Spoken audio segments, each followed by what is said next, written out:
Good morning, welcome back to the Devika tips Kannada channel. ನಾನು Devika. So ಬನ್ನಿ, ಇವತ್ತು ಬಟರ್ ಫ್ರೂಟ್ನ ಹಾರ್ವೆಸ್ಟಿಂಗ್ ಮಾಡ್ತಾಯಿದ್ದೀವಿ. ಎಷ್ಟು ಚೆನ್ನಾಗಿ ಬಟರ್ ಫ್ರೂಟ್ ಬಿಟ್ಟಿತ್ತು ಅಂದರೆ ಈ ಸಲ ಹೂವು ತುಂಬಾ ಹೂವು ಬಿಟ್ಟಿತ್ತು. ಬಟ್ ಏನಾಯಿತು ಅಂತ ಹೇಳಿದ್ರೆ ಹೂವೆಲ್ಲ ಜಾಸ್ತಿ ಉದುರೋಗಿ ಕಾಯಿ ಸ್ವಲ್ಪ ಕಡಿಮೆ ಆಯಿತು. ವರ್ಷ ವರ್ಷ ಇಳುವರಿ ಬೇರೆ ಬೇರೆ ಥರನೇ ಇರ್ತದೆ ಅಂತಲೇ ಹೇಳ್ಬೋದು. ಸೊ ನೋಡಿ, ಇದು ಕೇರಳ ಶೈಲಿಯ ಬಟರ್ ಫ್ರೂಟು ಅಥವಾ ಬೆಣ್ಣೆಹಣ್ಣು. ಇದಕ್ಕೆ ನಾವು ಅಮ್ಮಮ್ಮ ಅಂದರೂ ಒಂದು 7ರಿಂದ 8 ಮರ ಹಾಕಿದ್ವಿ.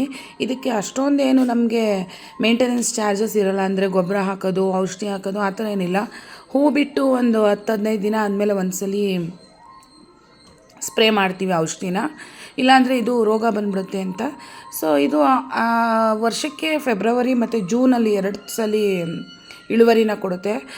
ತುಂಬಾ ಕಷ್ಟ ಕೀಳೋಕ್ಕೆಲ್ಲ, ತುಂಬ ಮರ ಎಲ್ಲ ತುಂಬಾ ಹೈಟ್ ಇರುತ್ತೆ. ಮತ್ತು ಇದರಿಂದ ತುಂಬಾ ಇನ್ಕಮ್ ಇದೆ ಅಂತಲೂ ಹೇಳ್ಬೋದು. ಈಗ 1 ಎಕರೆ 2 ಎಕರೆ ಎಲ್ಲ ಇದ್ದಾಗ ನಾವು ಇದನ್ನು ಮೇಯ್ನ್ ಸೋರ್ಸ್ ಆಗಿಯೂ ಇನ್ಕಮ್ ಆಗಿಯೂ ಈ ಅಗ್ರಿಕಲ್ಚರ್ ಮಾಡ್ಬೋದು. ನಾವು ದೊಡ್ಡ ದೊಡ್ಡ ಗಿಡಗಳನ್ನ ದೂರ ಹಾಕ್ಕೊಂಡು ಮಧ್ಯ ಸೊಪ್ಪು, ಅಡಿಕೆ ಆ ಥರ ವ್ಯವಸಾಯನೂ ಮಾಡ್ಬೋದು. ನಾವೇನು ಇದನ್ನೇನು ಸುಮ್ಮನೆ ಫ್ಯಾಷನ್ಗೆ ಅಂತ ಮನೆ ಮುಂದೆ ಹಾಕ್ಕೊಂಡು, ಬಟ್ ನಮಗೂ ಇದು ಏನು ಲಾಭ ತುಂಬಾ ಬಂತು. ಬಿಕಾಸ್ ಇದು ನಮಗೆ 6ರಿಂದ 7 ಮರ ಇದೆ.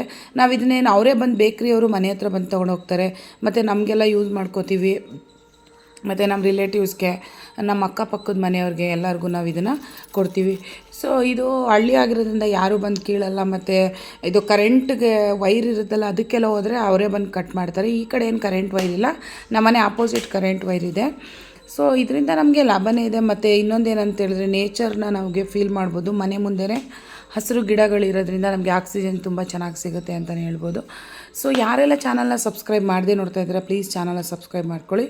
ಅದೇ ಥರ ಪಕ್ಕದಲ್ಲಿರೋ ಬೆಲ್ ಐಕಾನ್ ಪ್ರೆಸ್ ಮಾಡೋದನ್ನ ಮರಿಬೇಡಿ.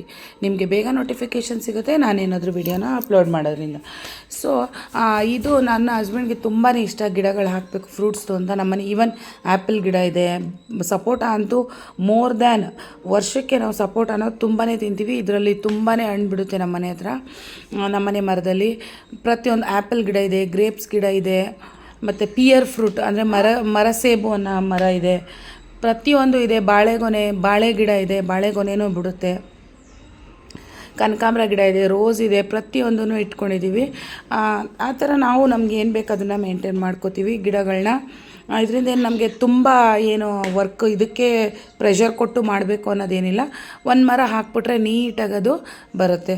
ಸೊ ಸೀಡನ್ನ ಸಹ ನಾವು ಇದು ಮಾಡ್ಬೋದು, ಸಸಿ ಮಾಡ್ಬೋದು, ಅದು ಈಸಿ. ಬಟ್ ಒಂದು ಸೀಡು ಸಸಿ ಆಗೋಕ್ಕೆ ಮೋರ್ ದೆನ್ 1 ಮಂತ್ ಬೇಕಾಗುತ್ತೆ ಅಂತ ಹೇಳ್ತಾರೆ. ಸೊ ಅಂದರೆ ಬಟರ್ ಫ್ರೂಟ್ ಅಂದರೆ ಇದರಲ್ಲೂ ತುಂಬ ಜಾತಿ ಇದೆ. ಒಂದು ಥಿಕ್ ಲೇಯರ್ ಇದೆ, ಒಂದು ಥಿನ್ ಲೇಯರ್ ಇದೆ. ಬಟ್ ಅದರಲ್ಲಿ ತುಂಬಾ ನ್ಯೂಟ್ರಿಟಿವ್ ವ್ಯಾಲ್ಯೂ ಇದೆ ಅಂತ ಹೇಳ್ತಾರೆ. ಅದಕ್ಕೆ ನಾವು ಸಹ ಯೂಸ್ ಮಾಡ್ತೀವಿ. ಸೊ ಸಿಗೋಣ ನೆಕ್ಸ್ಟ್ ಮುಂದಿನ ವ್ಲಾಗಲ್ಲಿ. ಅಲ್ಲಿವರೆಗೂ ಟೇಕ್ ಕೇರ್, ಬಾಯ್ ಬಾಯ್. ಲೇಖನ ಹೇಳ್ತಾಳೆ, ಅಮ್ಮನ ಚಾನಲ್ನ ಸಪೋರ್ಟ್ ಮಾಡಿ, ಶೇರ್ ಮಾಡಿ, ಲೈಕ್ ಮಾಡಿ. And thanks for watching. Good luck.